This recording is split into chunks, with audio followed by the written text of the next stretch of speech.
Hello বন্ধুরা, welcome to my channel ঘোরাফেরা। আজকে আমরা চলে এসেছি আরও এক নতুন জার্নির উদ্দেশ্যে। তো বন্ধুরা, কলকাতা থেকে মাত্র কয়েক ঘন্টা দূরত্বে চলো ঘুরে আসি এক অপূর্ব সুন্দর জায়গা। বন্ধুরা, হাওড়া থেকে আমরা সকাল 6:15 ব্ল্যাক ডায়মন্ড এক্সপ্রেস ট্রেন ধরে পৌঁছে গেছি আসানসোল জংশন স্টেশনে। এখন বাজে সকাল 9:30। আমরা জেনারেল কোচে যাত্রা করেছি। তোমরা চাইলে রিজার্ভেশনও করে আসতে পারো। আমাদের জেনারেল কোচের ভাড়া পড়েছে 125 টাকা মাত্র। এবার আমরা আসানসোল থেকে আদ্রা মেমো ট্রেন ধরে পৌঁছাবো আমাদের নতুন জার্নির উদ্দেশ্যে। আমরা আসানসোল থেকে আদ্রা মেমো ট্রেন ধরে পৌঁছালাম মোরাডি স্টেশনে। আমাদের আসানসোলে ট্রেন ছিল 10:10। 10 মিনিট লেট করে আমাদের মোরাডি স্টেশনে পৌঁছালো ট্রেন 11:15টায়। বন্ধুরা, তোমাদের বলে রাখি, মোরাডি স্টেশনে নেমেই স্টেশন লাগোয়া দুটো ওয়েটিং রুম আছে। তোমরা চাইলে ওখান থেকে ফ্রেশ হয়ে তারপর তোমাদের নতুন যাত্রা শুরু করতে পারো। আমরা কিন্তু ওখান থেকে ফ্রেশ হয়ে একটু বিশ্রাম করে তারপরে আমাদের নতুন যাত্রা শুরু করেছি। তারপরেই স্টেশনের বাইরে আছে অনেক টোটো অটো স্ট্যান্ড, প্লাস 4 চাকাও রয়েছে। তোমরা ওখান থেকেই টোটো অটো বা 4 চাকা রিজার্ভ করে নিতে পারো। আমরা অটো রিজার্ভ করেছিলাম, তার জন্য আমাদের সারাদিনের ভাড়া পড়েছিল 1500 টাকা। তোমরা যদি চাও একটু সকাল সকাল আসলে তাহলে কিন্তু ভাড়াটা একটু কম পড়ে। ধরো ওই 1200 থেকে 1300-র মধ্যেই তোমাদের হয়ে যাবে সারা দিনের ঘোরাফেরা।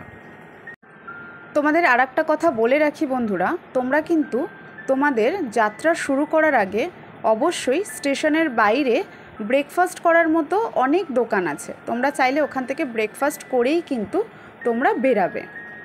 তা না হলে ওখানে খাবারের দোকান কিন্তু অনেকটাই কম আছে। এটা দেখো বন্ধুরা, এটা হচ্ছে দামোদর নদী। আমরা আসানসোল থেকে যখন মোরাডি স্টেশনে আসছিলাম তখন আমরা দামোদর নদীর ব্রিজের ওপর থেকেই আসছিলাম।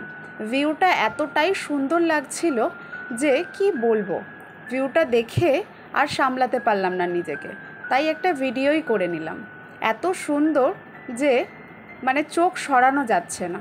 কত সুন্দর ভিউটা তোমরা দেখো একবার। মনে হচ্ছিল একবার এখানেই নেমে যাই, কিন্তু সেটা তো হবে না, আমি ট্রেনে রয়েছি। দেখো তোমরা কত সুন্দর ভিউটা।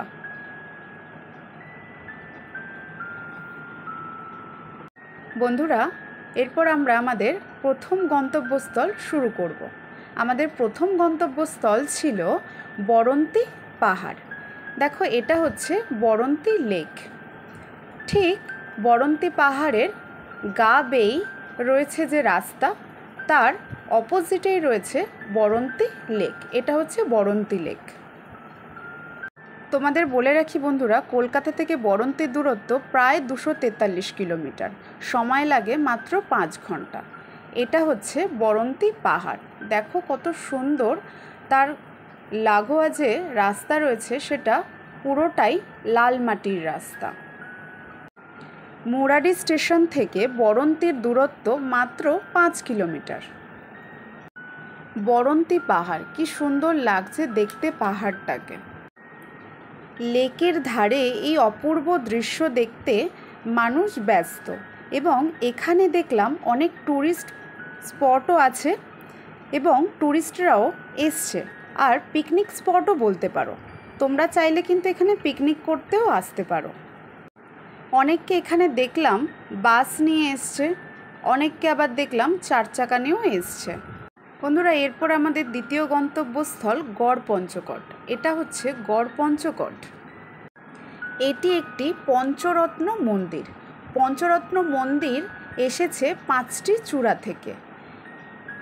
কি অপূর্ব এই নির্মাণশীল প্রকৃতির রূপ দেখে চোখ জোড়ানোর জন্য এক আদর্শ জায়গা। রাজা দামোদর শেখর ছিলেন গড়পঞ্চকোটের প্রথম রাজা। তারপর থেকে প্রায় 30 জন রাজা দীর্ঘ 800 বছর ধরে বংশ পরম্পরায় এখানে রাজত্ব করে।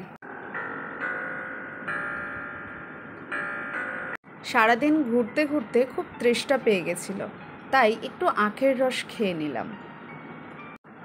বন্ধুরা, এখানেই দেখতে পাবেন সেই পুরুলিয়ার বিখ্যাত ছৌ নাচের মুখোশের দোকান।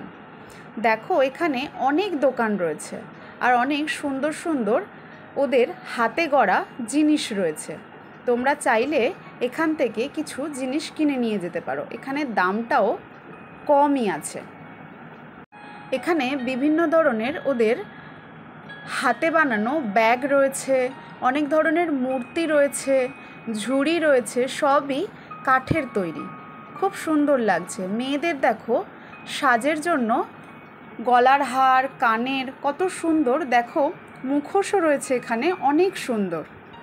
তো বন্ধুরা, আজকে আমার পুরুলিয়া ঘোরার এই জার্নিটি এখানেই শেষ করছি। তোমরা যদি আমার চ্যানেলের নতুন বন্ধু হয়ে থাকো তাহলে, আর যদি ভিডিওটি ভালো লেগে থাকে তাহলে ভিডিওটি অবশ্যই লাইক, কমেন্টস আর শেয়ার করতে ভুলো না। আর যদি আমার নতুন নতুন ভিডিওর নোটিফিকেশন পেতে চাও তাহলে ভিডিওটিকে অবশ্যই সাবস্ক্রাইব করে দিও। কি অপূর্ব এই দৃশ্য!